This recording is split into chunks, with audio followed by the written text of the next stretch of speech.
andito na naman po ang inyong madam na negosyante na maghahandog na naman po sa inyo ng isang business ideas na naman po na pagdagdag lang naman po dito sa ating munting sari-sari store. Sa mga nagsari-sari store dyan, kung ikaw ay nakatune in man ngayon, tapusin nyo po ang video na ito kasi isa na naman po itong pangdagdag income na naman po sa ating sari-sari store, guys, na kahit nasa loob po tayo ng tindahan ay pwede po talaga tayong kumita ng sarili po nating income. At para naman po sa walang sari-sari store, hindi po kayo dapat mag-worry. Kahit nasa bahay ka lang o kaya nagtatrabaho, ay pwede nyo talaga itong mapagkakitaan. Alam nyo ba guys, na sa negosyo, marami talagang paraan para makabenta. Sipag at tiyaga lang talaga ang kailangan guys para kumita. So ngayon guys, gagawa po ako ng munchkins. Bale, i-level up ko lang po ang aking munchkins na maliliit. Na dati talaga gumagawa talaga ako ng munchkin na kasing liit lang talaga ng Holland. So ngayon guys, special na po itong munchkin na gagawin ko for today's video. So take note guys, idagdag nyo na rin po ito sa collection nyo po sa inyong dessert. Kasi maganda po talaga itong panghimagas. At alam nyo ba guys, na maganda rin itong pangdagdag handa, lalo na kung may mga okasyon guys. Maganda kasi meron po tayong mga sweetens, mga desserts, so mga ganyan-ganyan. Sa dalawang pack na Ace Biscuits guys, ay naglagay lang nga pala ako dito ng isang latang condensed milk na ang sukat nito ay 390 ml. So ngayon guys, haluin po natin ng maigi para naman sa ganon ay mahikalat po natin ang ating condensed milk na ating nilagay. At pagkatapos na po natin mahalo guys, isunod na po natin yung kalahating latang evaporated milk. Bali, ang sukat ng lata na ginamit ko guys ay 360 ml. So kalahati lang po talaga ang nilagay ko guys. At pagkatapos po na maibuhos mo ang kalahating latang evaporated milk, haluin mo na ng maigi at pagkatapos gamitan nyo na po ng gloves para po kamayin po natin ng mabuti. Para naman sa ganun guys ay makuha po talaga natin yung tamang texture ng ating munchkin. So ito na po ang magiging itsura niya guys. Nakuha na po natin yung tamang texture ng ating munchkins. So ngayon, i-ready na po natin yung pang dip guys, yung pang coat ng ating munchkin. Bali, 4 na klase po ang ating gagawin ngayon guys. So meron po tayong rainbow sprinkles, tsaka chocolate sprinkles. Tapos meron din po tayong crushed grahams. Tapos ito na po yung last, yung desiccated coconut. At eto, last but not the least, ang ating marshmallow. So ito po ang pinaka-importante sa lahat guys, na kumbaga pang palaki ng ating munchkins. So ito na ang pinaka-exciting part, at dito po talaga ako mahirapan sa part na ito guys, kung paano ko i-explain sa inyo kung gaano po kalaki ang aking munchkins. Kasi ang gamit ko talaga dito guys ay yung tansya-tansya method. Kaya ang tips ko sa inyo guys, kung bago po kayo magkalituhan po sa kalaki ng ating munchkins, pwede nyo naman po gayahin kung sino po nagbibenta sa inyo na kapitbahay, kung saan po kayo nakakita ng nagbibenta ng munchkins, gayahin nyo lang po kung gaano po kalaki yung munchkins niya. Para naman sa ganun ay magkaroon po kayo ng idea. Kaya ang may advice ko lang talaga sa inyo guys, na kapag mag-business talaga tayo ay dapat talaga tayong kumita. Di bali na pong malibre yung ating serbisyo, basta wag lang po ilibre ang ating oras. Kasi hindi po talaga biro na maglaan po talaga tayo ng oras para po sa ganyan, tapos wala po talaga tayong mapapala. Kaya yan talaga dapat i-mindset sa mga nagpaplano na mag-business. At syempre, sabayan mo rin yan ng sipag at tiyaga. At most important things ay sabayan mo rin din ng pagdadasal ni Lord para naman sa ganun ay bibiyayaan ka.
Nakagawa na talaga ako ng madaming munchkin guys, na level up ko lang talaga siya. So napakaganda talaga, napaka-colorful talaga niya guys. O di ba? So perfect to perfect talaga 'yan. O di ba? So at ito naman po ang aking ito naman po ang nilagay ko dito guys. Ito na yung desiccated coconut at saka ito na po yung Graham's. So naging Graham's bowl na po talaga siya. O di ba? So Ace biscuit lang po talaga ang ginagamit ko nito. So nakadami talaga ako. So anyway, ito na nga pala ang natira sa aking pinang-coat guys. So, ito talaga siya. Oh, konti na lang. At saka ang aking Graham's guys, medyo konti lang talaga ang nakuha guys. O, diba? So, at ito naman yung aking rainbow sprinkles. So, sa chocolate, ito na po ang natira. O, diba? So, konti lang po talaga ang nagamit ko. So, sa isang ganito talaga guys, ay nagkakahalaga talaga yan ng 50 pesos. So, nagkukost po talaga ako dito guys ng 25 pesos. Bali, kinalahati ko na lang talaga siya. Tapos, ibalik ko na lang po ang, ayan. So, ibalik ko na lang po yung natira guys. Para naman sa susunod kong gawa. Diba? So, ayan. Tapos, ito din, 50 pesos po ang pagbili ko nito guys. So, mayroon pong natirang kaunti, ibalik ko na rin po. Para naman sa ganun ay magagamit ko pa ito sa susunod ng paggawa. Diba? Yan. Perfect na talaga yan, o, diba? So, ang costing ko talaga dito guys ay 25 pesos. So, bali, kinalahati ko na lang talaga siya. So, nabili ko talaga siya sa halagang 50 pesos. So, ngayon, 25 pesos po ang kinosting ko dito sa aking batch ng aking munchkin na ala rainbow talaga ang kulay niya. Bali, apat na flavor talaga ang ginawa ko. So, eto naman guys, ang ating Graham's. So, ito lang po ang nakuha at konti lang po talaga ang nagamit kong panggo. So, ngayon, ang pagbili ko nga pala dito guys ay nasa halagang 45 pesos. So, nakagamit po ako mga nasa 10 pesos lang siguro kasi konti lang po talaga ang nagamit ko sa aking Crush Graham's. So, ibalik ko na lang po yung natira. So, hindi po tayo mag-worry dito guys kasi gagawa pa naman ako ng ice candy with ice candy na mango float flavor. So, magagamit lang talaga yan. So, konti lang talaga kinuha ko dyan ha. So, pwede pa ito sa aking mango float flavor na ice candy.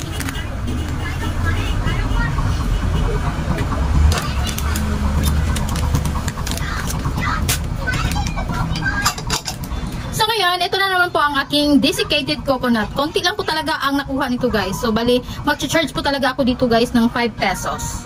Kasi yung pagbili ko talaga nito guys ay 30 pesos. So, nakailang gawa na talaga ako guys. Siguro mga 3 beses na sa ngayon. So, mag-charge pa rin ako dito guys ng nasa 5 pesos. O sige, mga 10 pesos na lang ang, bali, mag-charge lang po ako dito guys ng 10 pesos. So, ayan, binalik ko. Para naman po sa susunod kong gawa, ay magagamit ko naman siya ulit. Diba? So, ito na naman guys, ang aking marshmallow. Nabili ko talaga siya sa halagang 42 pesos. So, ang naman nga pala nito ng aking marshmallow guys ay 100 pieces. So, ibig sabihin, ang bawat isang marshmallow guys ay nagkakahalaga po talaga ng 0.42 centavos. So, nakagawa po ako ng 80 pieces guys. So, ibig sabihin, ang puhunan ng aking marshmallow ay 33.60 pesos. So, ngayon guys, i-costing na po natin siya. 25 pesos. Dito ng 25 pesos. Ito ng 10 pesos. Talaga ako dito ng 10 pesos. 53.60. Eto, gumagamit naman po tayo ng condensed milk guys. Naubos po talaga ang isang latang. Ang sukat po nito ay 390 ml. So, nagkukost po ako dito guys ng 45 pesos. Ang atin namang evaporated milk guys ay hindi po talaga natin naubos yan. O diba? So kita nyo naman yan. Ang presyo po talaga dito guys ay 30 pesos. So nagko-cost po talaga ako dito guys ng 15. So eto na guys ang pinaka bidang sangkap sa aking sa aking munchkin. So Ace po ang ginagamit ko. So dalawang pack po talaga ang binili ko guys. So nag-a-add po ako sa costing guys ay 114. So ang puhunan talaga natin guys ay 277.60. Ito talaga ang puhunan natin.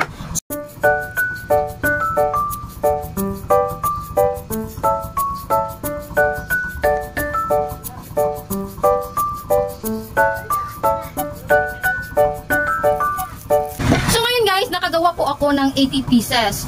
So, ang isa dito guys ay 7 pesos po talaga ang benta ko. So, diba? Perfect talaga yan guys. Special po talaga ang tingnan. So, magdepende po talaga sa inyo kung ano pong klaseng pagbebenta po ang gagawin nyo. Pwede nyo po itong magbili po kayo ng cup na maliit. I-customize nyo lang po talaga para magiging special po talaga tingnan. Kasi, sa ganito makagawa po talaga kayo ng ganito ay special na po talaga siya. So, sa akin naman guys ay pagbenta ko talaga dito yan sa aking sari-sari store. So, i-retail ko talaga siya sa halagang 7 pesos. So, ilalagay ko po siya sa aking isang lalagyan guys. So, magdepende po sa mga sukik ko kung bibili ko talaga sila ng madami.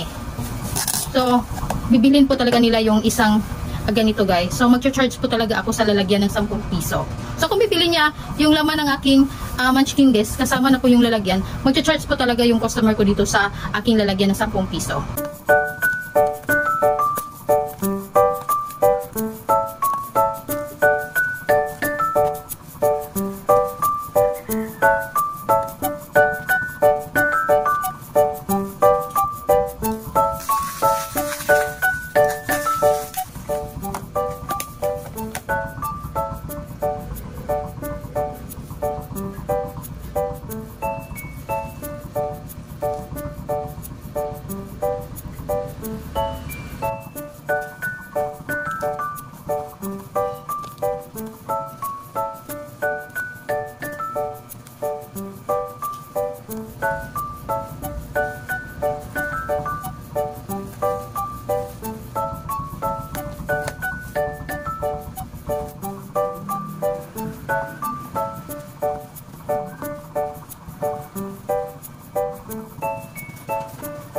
Dito po nagtatapos ang aking video. Sana po ay may natutunan po kayo sa araw na ito at sana po ay nagustuhan niyo po ang aking business ideas. At kung ikaw ay may mga katanungan, huwag niyo pong kalimutan na mag-comment po kayo sa baba para naman sa ganon ay masagot ko po ang mga katanungan ninyo. At kung ikaw ay bago ka pa lang sa aking channel, huwag niyo pong kalimutan na pindutin ang subscribe button and hit the notification bell para lagi po kayong updated sa mga videos na aking i-upload. So that's it. Thank you for watching. Bye bye!